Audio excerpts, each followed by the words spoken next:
Adriana Noonen is my guest, and she is going to be on season 2, right? Netflix Fastest Cars. Yep. How did you pull that off? I love the show.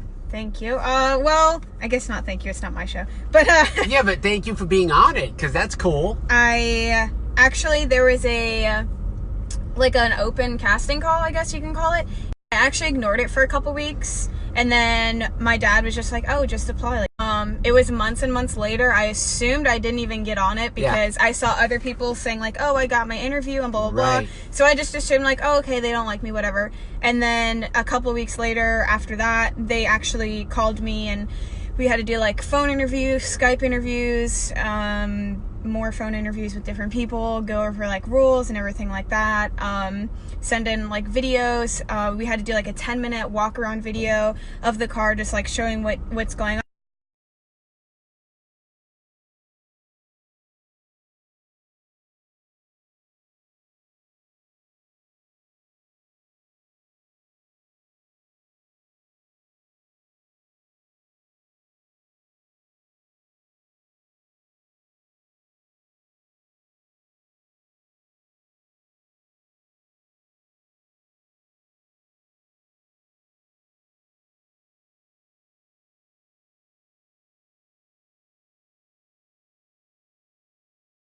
Other stuff, so I'm not into it as much because I have the kids' dad's duty, you know. Yeah. I would love to do that because my son and I watch the show.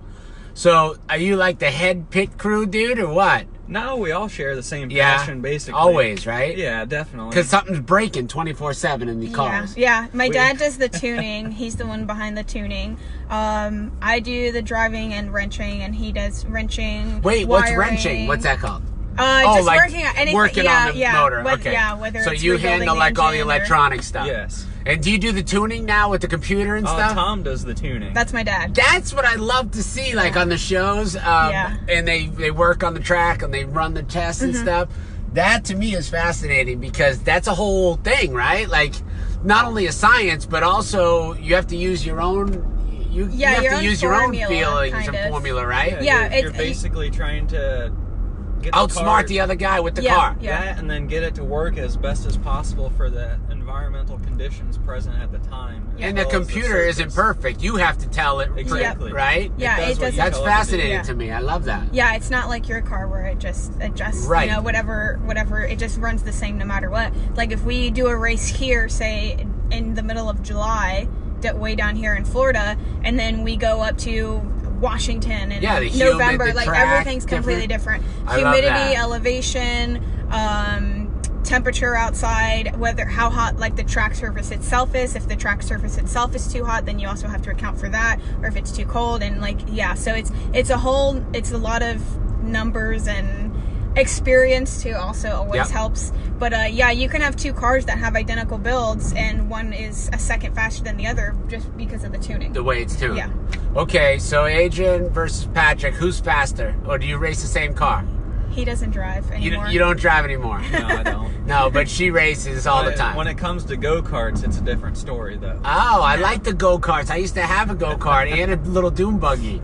It was fun. I had a good time with that. My neighborhood hated it. Gated community, they were not happy with that thing. Yeah, we can't live in a gated community. Yeah, it's the worst, right? Too much. They hated me. They wanted me out right away. All right, so you recently got in a car accident, or how long ago? So it was March of last year. How did you hear about that? Listen, I did my research. This is the captain's log. This is a very important show here. Yeah, I think it was March of last year. My people reached out to your people. We got rear-ended. We were over by the Harley Davidson was doing like. Oh, you weren't racing? No, I thought you were racing. No, I've never. Bad wrecked info. racing. I gotta talk to my crew. Bad info. I've never wrecked racing. Really? No. Never tapped a wall or anything. Wow. Yeah. No. So you actually were in a regular car accident? Yeah. Ironic that you race cars. And I know. Everyone assumes, every time, because I had to stop karate because of it, because that's my next goal. That's my next thing we got to talk about. Yeah, so a lot of times when people asked me like, oh, why aren't you competing? I was like, oh, it was an accident. They're like, what, you wrecked your car? Blah, blah. And I was like, no, I didn't wreck my car. Like, I got wrecked into, blah, blah, blah. It's a whole story. But no, I didn't wreck my car. The one thing that some people think might have been is there's a picture where the windshield shattered and dents in the roof. Okay. But that was because the hood came came up. But I saw actually that wasn't picture driving. too when I stalked it. My dad was driving when that happened. Oh, really? Yeah, and he miraculously kept it off the wall. The hood pin literally just snapped, and the hood just came up, shattered the windshield, dented the roof all up and everything. So, wow. Yeah. So you stopped doing, what do you do, Taekwondo or what is it? Taekwondo. I've also done karate also, but karate's more of just like And a I blanket saw term. you like a black belt? Yes. My kids are both black belts. Okay. Cool. So I've done that whole process of going through everything. So that's exciting. And then you competed? Yes. So you really competitive? Because In real I'm life, super yeah, competitive. yeah. Yeah. So everything you have to be like, you have to compete at. That's why you like to race. You want to do this karate. I get it. I was just telling my friend yesterday, I was on the phone and I was telling her, I was like, I'm so competitive. Like if I don't think I'll be good at something, I would just rather not do it. Right. Like No, I get it. I mean, it's you that's a great spirit to have. That's what makes you a winner, you know? Yeah. So tell me about the show. Now, the show for you, like, you got to be super cool at the track now because you're on a TV show that everybody watches. Let's face it, huh? I think I'm pretty cool anyway. Okay, regardless. all right. So I'm sorry. Let me reframe that. You were super cool. Now you're like the coolest. Yeah. All right. No. So it hasn't released yet. Yeah. But more and more people are learning about it. The DSM community obviously is like super excited about it because DSM is what? Is what I drive. Diamond Star Motors. It's the Talon, like Eagle Talon. That's what I drive. Right. So we just went to the DSM shootout up in Ohio, which is like just DSMs, but they also included Evos and GTRs as well. But the actual like DSM guys are really excited about it because, I mean, they're old cars. They're not really around anymore. Yeah. And for one of them to get like this kind of exposure and spotlight, they're really excited about it. So, so I actually have not been back to the track yet since it's been announced that I've been on the show, but I have noticed. But you've raced already, talk right? to me before already or wanting to talk to me. Yeah. I'm like, no. But you raced, right? Yeah. On the show. So the whole show is in the can. Yes. So you know what happens, but you can't tell me. I don't know what happens. I haven't seen it yet. Oh, you don't know? No, I haven't seen it But yet. you know when the race is, right? Did you race? What kind of car did you race? I raced the Talon, the DSM. But who did you race against? Oh, I raced a Lamborghini PJ. He's really cool. He's funny. We raced a Donk, and then we raced a pretty well-built Honda Civic. It's a 7-second car. Wow. Yeah. All-wheel drive. All-wheel drive. Really? Civic. Yeah. And your car runs what? Now it runs consistent 880s, and I ran 861s. And that's in the quarter? Yes. That's in the quarter mile, which is like lightning fast, by the way. If you guys don't know that, we're on the Captain's Log, and Adriana Noonen's my guest. She's on the new TV show. This is the second season. It's called Fastest Cars. It's on Netflix, and she's from Fort Myers, Alva area, right? So right here, a hometown girl. You guys got to watch the show and make sure that you cheer her on because she's racing and she's flying. So 8.8 seconds in the quarter mile. Yes. Compared to like something where an average person thinks that a Lamborghini is super fast, what is that running a quarter mile? It depends on the Lambo, but like as far as stock goes, like obviously there's built ones that also run 7s, but as far as stock ones, I think their fastest like from the factory one is like 1040s. Yeah, like 10.4, 10.5, right? Yeah. So that's a Lamborghini, like everyone thinks that, and that's the like ultimate that's like Lambo's upper echelon. Correct. That's like the upper. Yeah. So 2 seconds in a quarter mile is like it's they a can lot. see basically it's like 20 feet difference at least. More than it's a right? significant It's difference. a huge difference. Yeah. So it's so much faster than that car. You're driving it, and you drive it only on the track, right? It's not street legal, is it? It is street legal. No way, it is? Yep, we have 2 seats in it. Now I'm really pissed that you didn't drive this car today. We could have done a captain's log. It's tagged, insured. It's got all interior body panels, but those are going to come out because we have a big race at the end of October, World Cup Finals, and we can strip it all out. So we're going to try and get as much weight out of it as possible. Right. But if you look at it, like the average person looking at it, they wouldn't really think anything of it. And it's funny if you like when you watch the show, you'll hear some of the comments like they were picking the donk over me, and they were like, this, no, we're not worried about it. It's probably like a 12-second car, blah, blah, blah. Right. Which it wasn't an 880 car at the time. It was like a mid-9 car. We showed up and we raced. We had like 2 eighth-mile passes on it, and that was at Immokalee. Thomas at Immokalee was really nice and let us test there, had a private test session. But it was a scraped track because we knew we would be racing on like a street-type surface. Sure. And so it was all over the place, and yeah, so you guys will just have to watch the show and kind of see how it went, but I'm happy with how everything went, and yeah, I couldn't have really and asked what for about anything sponsors better. now? Are you getting more sponsors from being on the show, or they still haven't come out of the woodwork yet? Because we need to get you more sponsors. Yeah, sponsors, you better get on it, because please. she's going to be a hot commodity. And I have another car I'm building, so I'm going to need help with that one. Oh yeah, wow. And that's a pain, like always starting up, right? You got to figure out and then tune it, and you spend half as much money after the car's built as you building it half the time, right? Because it's a lot cheaper to just go buy an already built car, but that's not like my style. So right. I also have a Nissan 240, and I've had that since I was 16. I think my dad gave it to me when I was 16, and he races, right? Your dad's totally into this. Well, he says it's uncomfortable to drive the car now, so I drive it. Because it's too bad? I don't know, I guess. The seat, like, he doesn't like the race seat. I don't know. Okay. But he got me into it. So I have that car. I blew that car up a million times, and so I just decided, just screw it. Like, I just want to go fast. So it's over at a shop in Bradenton called MB Fab, and they're putting a funny car cage in it for me, and once I get that back, I'll be doing a whole new swap and everything, but I haven't revealed what it is yet. Oh, so. Exciting. How many horsepower does your car have now? Honestly, this is not me trying to be an asshole. I really don't know, because we just track tune it. Yeah. But your guess is what? I would say probably around 700 horsepower. Yeah, I would say. And it's a little tiny thing. Yeah, it's just a 2-liter 4G63 122 cubic inch motor. And it's turbocharged? Yes, it's got a Zenderrotor on it. The nitrous was only used to get on the converter, because with the all-wheel drives, we can't use a trans brake.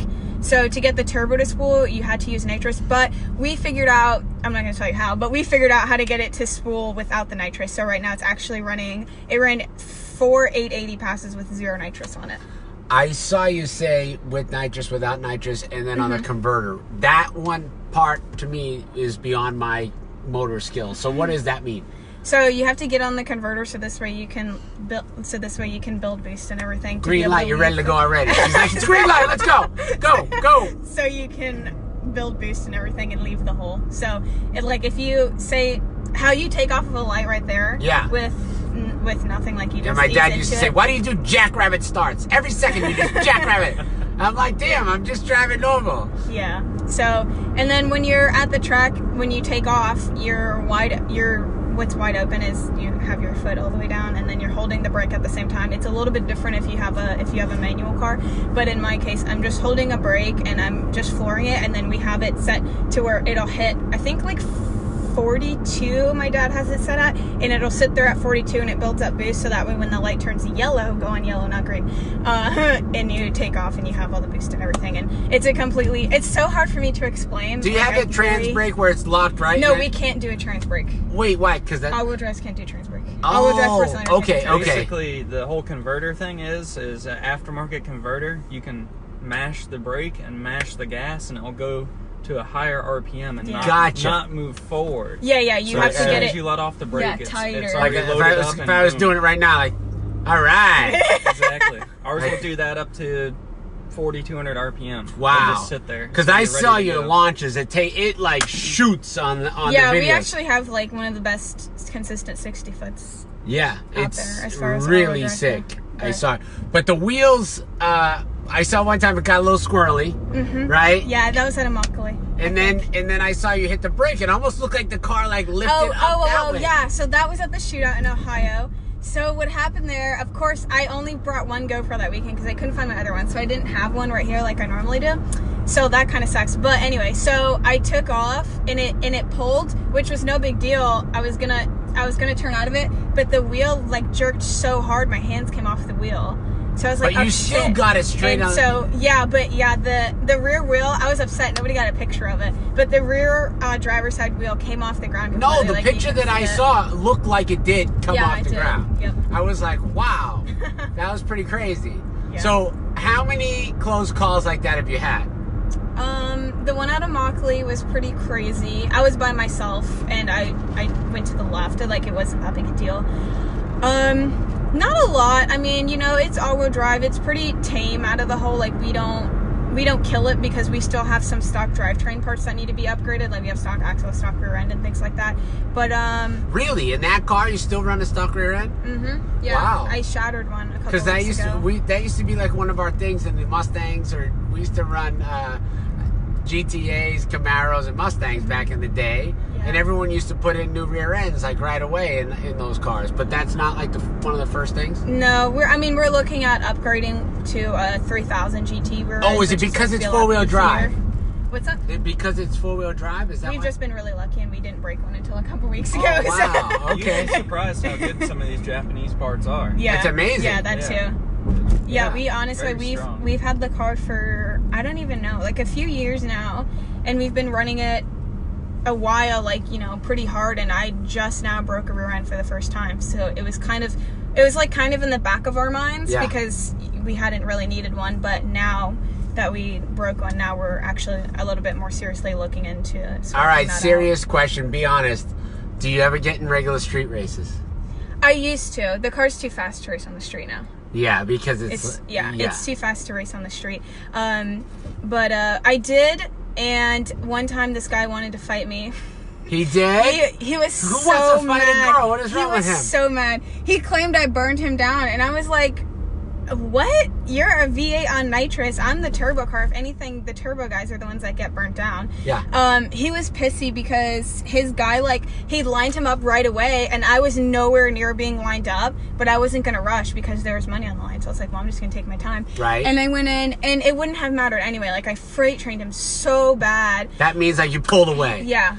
I put, like, buses Everyone on needs him. to know, because these guys watching may not all understand the terminology. Yeah. I love it, so I know. So you just pulled away like a train, like right away. Yeah, it wasn't even close. close. And then he was pissed. He came back and he's like, oh, you burned me down, you burned me down. I went to shake his hand. Burn me down means that you left faster than to before? No, burning someone down is like, say, so normally it would happen to turbo guys. I'm learning. So like when you stage or whatever, say we both have like, say I stage my first bulb, and usually, which isn't on the street, but it's easier to say it on a track wise. So you have two bulbs, and they have what's called courtesy staging, where you'll stage your first bulb and wait for the other guy to stage theirs. Yeah. And then you stage second bulb. So he was saying you waited too long, and he was saying that like he was here, his car, he was up on the converter and everything, which he was, but that wasn't my fault. His guy was like, yeah, get on the converter, and I wasn't even lined up yet. Right, sure. And so I beat him, and he was so pissed. And why was his car fast? No, he wasn't even going to come back and race again and win. No, we offered him double or nothing. Oh, no. I was like, well, then you can't be too confident, and, you know, obviously you're blaming me when it's not my fault. Right, that your car sucks. He was a sore loser. Yeah, he went and did a test hit, which we weren't supposed to, but I said, okay, whatever, let him do his test hit. He did a burnout, and then his car broke, and that was supposed to be us racing. I don't do a burnout. So I was actually back. I was waiting for him to do his burnout, and then I was going to go up. He does his burnout, his car breaks. Which right then and there, I could have been like, nope, that's it, give me my money. Of course. But no, I wanted to race him, so I literally, I don't know how, it took him like 30 minutes to change out a freaking battery in a car. So they changed the battery, he does another burnout, whatever. I pull up, I beat him, and then I went to shake his hand and be like, oh, good race, and he just started screaming, and he's like, oh, you burned me down. I'm like, dude. How much money did you win? It was like $700. Oh, that's good. It wasn't good. anything crazy. We tried to offer more, but he was all like, no, and then went on Facebook and was talking about like, oh, that you didn't use pennies or whatever, and I said, I offered you more. Like, we had so many side bets people in the racing world. But, yeah, I like the track racing. The street racing is fun if you do it, you know, properly. And I'm not talking about on 41 at 5 in the afternoon.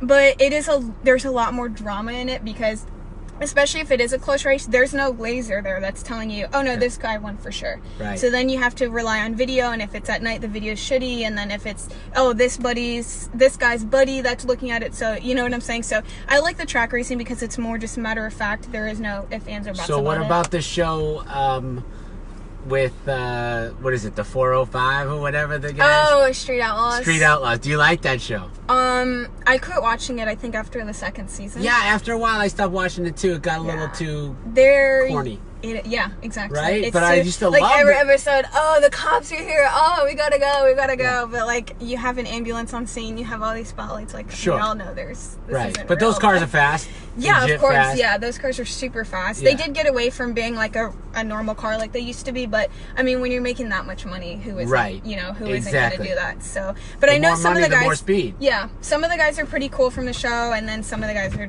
complete assholes. But I mean, that's how it kind of goes for everything. That's for everything. Well, I appreciate you being on the show. Thank you so much. Thanks. Tell everybody how they can find you on the gram, on Facebook, wherever you want them to follow you. So I have 2 Instagrams. I have that JDM girl. It's all one word. JDM is Japanese Domestic market. Domestic market, and this is where they get all the parts, correct? For the vehicles and the engine, they make the engines, the Japanese people motors. refer to like JDM as like Hondas, Nissans, Infiniti, like anything that's a Japanese branded. Okay. And I came up with that because of my 240. A lot of people don't realize I have the 240, and they're like, your car's not JDM? It's because technically the DSMs were built in Normal, Illinois. Technically, it's a domestic. Right. But anyway, that's besides the point. So yeah, it's that JDM girl, and then the other one is Mini_Mopar_DSM. And then my Facebook is just Adriana Noonen. And she's fun to watch, and she's super fast. And Patrick's going to keep her on the track, right, Patrick? Yep, keep her going straight. That away. All right, well, thank you so much. I appreciate it, guys. This is the Captain's Log, and we'll be back on Monday. Thanks for watching. Take care. Bye.